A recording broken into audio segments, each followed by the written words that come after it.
Hello students, welcome to my channel iSmile Academy. Today we will be doing gravitation part 1. The first question: the tidal waves in the sea are primarily due to the gravitational effect of the moon on the earth, the gravitational effect of the sun on the earth, the gravitational effect of Venus on the earth, the atmospheric effect of the earth itself. So the tidal waves in the sea are, let us see the diagram. Okay, so in this diagram I've drawn this moon here, earth and sun. So moon is revolving around earth, and this motion is due to the gravitational force of attraction between moon and earth, and earth also moves around the sun due to the gravitational attraction between earth and sun. Now moon is quite closer to earth as compared to sun. Okay, so whatever attraction moon exerts on earth, earth also exerts on moon. So whatever water or which is inside or in the ocean, it also gets attracted. Okay, because moon also exerts the same amount of attractive force towards earth. So because of the force of attraction by the moon on the earth and of course on the water, we get waves. Of course sun also attracts earth and also the water, but because sun is quite away from the earth, therefore the force of attraction on water is less as compared to moon. Therefore in this question the answer is this one. It is because the tidal waves are because of the gravitational effect of the moon on the earth. So the first part, this A option is correct in this case. Next we come to question number 2. If there were a small gravitational effect, which of the following forces do you think would alter in some respect? So if there is any change in gravitational effect, what will change? Which force will change? So the first one given is the viscous forces. Now what is the meaning of viscous forces? Viscous forces when liquid flows, so there is a friction between the different layers of the liquid, and that friction gives rise to viscous forces. So this force does not depend on gravity. Okay, so it won't change gravitational effect won't change these forces. Second is Archimedes uplift.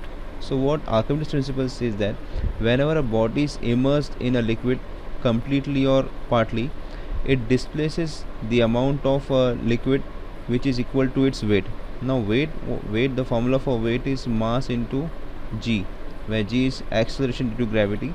Okay, so if g changes, then it is natural that w will change, and of course it will change this. So this depends. Now number 3 is electrostatic force. Now electrostatic force of attraction or repulsion, it depends on the charges between the two bodies and the distance between them. It is inversely proportional to the square root distance between them. So here also it does not depend on g. So this also is not correct, and of course we have one option here which is correct. So the answer is B in this case. So next is question number 3. A satellite of the earth is revolving in a circular orbit with a uniform speed v. If the gravitational force suddenly disappears, the satellite will. So we are given 4 options. I will read these options. We will just come to the solution. So here I have drawn the diagram. This blue part is the earth, and this flat brown surface is the satellite. So satellite is moving in this particular orbit around the earth. Okay, and this motion is because of the gravitational force of attraction. Now if we resolve the vector, what we see, the v velocity vector, it acts along the tangent of this circular path, and a the acceleration, and of course the force which acts on the satellite, that is gravitational force, it acts towards the center of the earth. Okay, now if there is no force of attraction, okay, then of course a will disappear, this won't be there, and because of which this satellite will move along this tangential path. Okay, and it will just fly away. Okay, so in the given option, what we see is it continues to move with velocity v along the original orbit, and moves with velocity tangentially to the original orbit, and fall down with increasing velocity, or ultimately come down to rest somewhere on the original orbit. So in this case the option B is correct. Okay, so in what does B say? That it moves with velocity v tangentially to the original orbit. So in this case B is the answer. Next we come to question number 4. The atmosphere is held to the earth by winds, gravity, clouds, or none of above. So the atmosphere is held to the earth by gravity. What is atmosphere? Atmosphere is a layer of gases which surround the earth. There are various layers, okay, and these layers contain different gases, and gases they have weight, and because of which the gravitational pull acts on those gases and they are held towards to the earth, okay, they don't fly off. So the answer in this case is gravity. So next we come to question number 5. The weight of a body at the center of the earth is 0, infinite, same as on the surface of the earth, or none of above. Now we have this graph, okay, you can see in this, from this graph, the gravitational force, okay, which acts on a body. So at the as we start from the center, okay, this is at the point of the center, I'm just marking it with a marker. So at the center it is 0, and as we move away from the center, okay, towards the surface, as we move away from the center of the earth towards the surface, it goes on increasing, and at the surface it becomes maximum. And as we move away from the surface, okay, as we move away from the surface, it goes on decreasing, okay. So what we see at this point, at the center, it is 0, okay. So because of which what we observe is the weight of the body at the center of the earth is 0. This is the correct option, okay. Question number 6. Which of the following is the evidence to show that there must be a force acting on earth and directed towards the sun? So the first option, deviation of the falling bodies towards the east. Now see, this deviation of falling bodies towards the east is not because of this motion of the earth around the sun, but because of the spinning motion of the earth around its axis. Number 2, revolution of earth around the sun, okay. So we know, because there is a earth is revolving around the sun, and there is some force, okay, which is acting between sun and earth, which, because earth is moving in a circular orbit, it is already in elliptical orbit, whatever. So it is moving around the sun, and some force is required, okay, to move the earth around the sun, and that is because of the gravitational force of attraction, okay. So in this case, this option B is correct, okay? This option B is correct, because there is some force which is acting between sun and the earth. Then phenomena of day and night. Now phenomena of day and night is because of the spinning motion of the earth, okay, not because of revolution of earth around the sun. And the fourth option, apparent motion of the sun around the earth. Apparent means what? It is not a real motion, but we know actually earth is moving around the sun, so it is not apparent, but it is a real motion. So the actual answer in this case is option number B.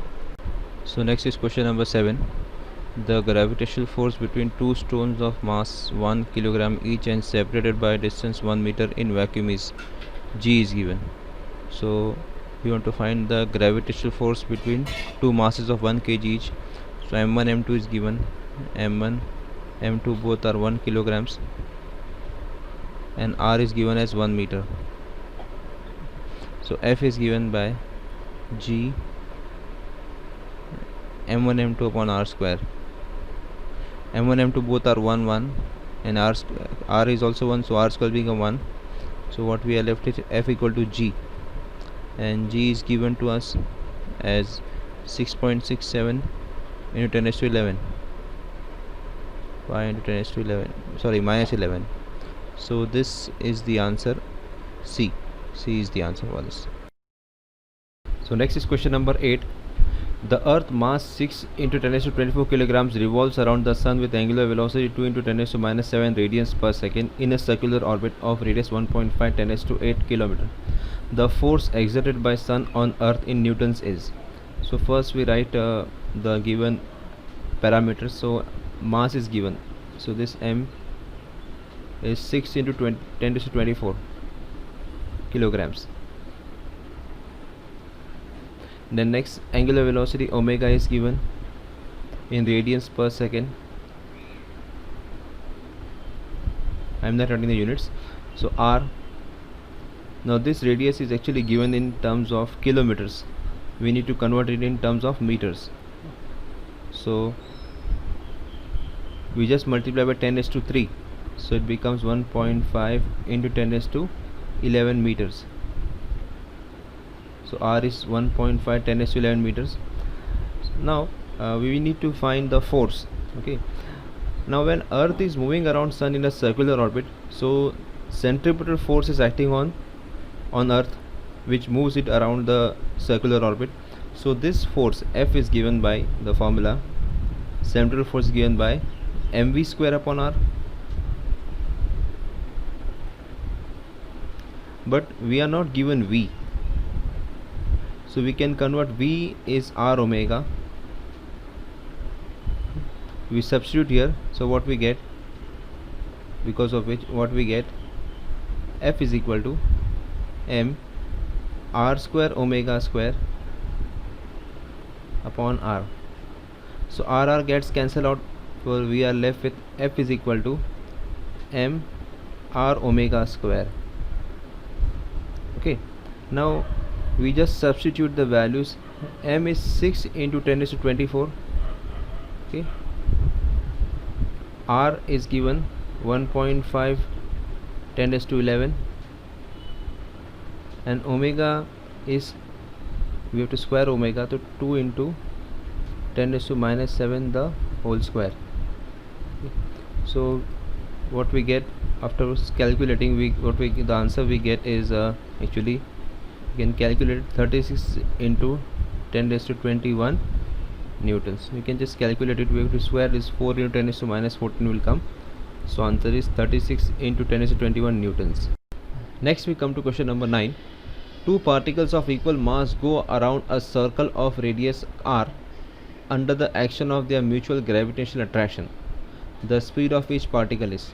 So here we have two particles of masses, let us take small m, and they are moving in a circle of radius r. Okay, so we must find the velocity related to each other. So here what we do is we first draw a diagram. This I have drawn the diagram. Okay, now we have two masses. Okay, this is one of the mass m, and this another mass m. Okay, so they are moving in a circle of radius r. Okay, so the mutual separation between them is 2r. Okay, what mistake the students may do is they would place the particle here. Okay, but it is not correct. We must place the particle such that they are separated by 2r. They are moving in a circle of radius r. Okay, so now as we know, to perform circular motion we need centripetal force. So centripetal force is equal to gravitational force of attraction. So centripetal force is mv square upon r, because each particle is moving in a radius r, which is equal to gravitational force of attraction, which is gmm upon, now the distance of separation is 2r. Okay, r plus r, so it is 2r the whole square. Okay, please take care what we are taking here. Now this is what we have, mv square upon r is equal to gmm upon 4r square. Okay, so here m1 this mm gets cancelled out, this r square 1r goes, so what we are left with, v square is equal to gm upon 4r. Now we can we want to find v, so we have to take the square root. So if we take the square root, what we have is v is equal to, if we take this to this root of 4, okay, we'll just take this together, root of gm upon 4r.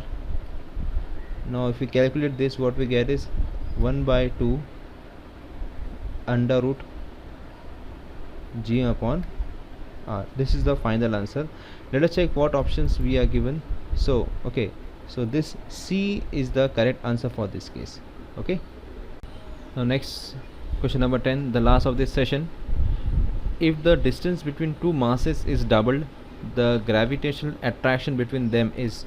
So let us write the force, gravitational force between two masses. Let us take it as F1 when they are separated by some distance. Let us take R1. So we have G m1 m2 upon R1 the whole R1 square. Okay, this was the original force between the two masses. Now what we do, we increase the distance between them, we double the distance between them. Let that be R2, where R2 is 2 times R1. Now force will change, so now F2 it becomes G. M1 mass is not changing. Okay, so what we have is R2 the whole R2 square, but R2 is actually 2 times the R1, so what we get is G M1 M2 upon 2R1 square becomes 4R1 square, because R2 is 2R1 and we have to square it, so it becomes 4R1 square. Now we compare such that we want to find F2, so what we get is F2 upon F1. Then what is F2 upon F1? So F2 is G M1 M2 upon 4R1 square, and F1 is G M1 M2 upon R1 square. So all the terms they get cancelled out and we are left with 1 upon 4. Okay, so if we solve it, what we get is F2 upon F1 is equal to 1 upon 4. So F2 is 1/4 of F1. Okay, so this answer D, it reduced to a quarter, is the correct answer. Okay students, so that's all for today's session. So please revise it properly, do the problems by yourself, and also refer the textbooks. Thanks for watching.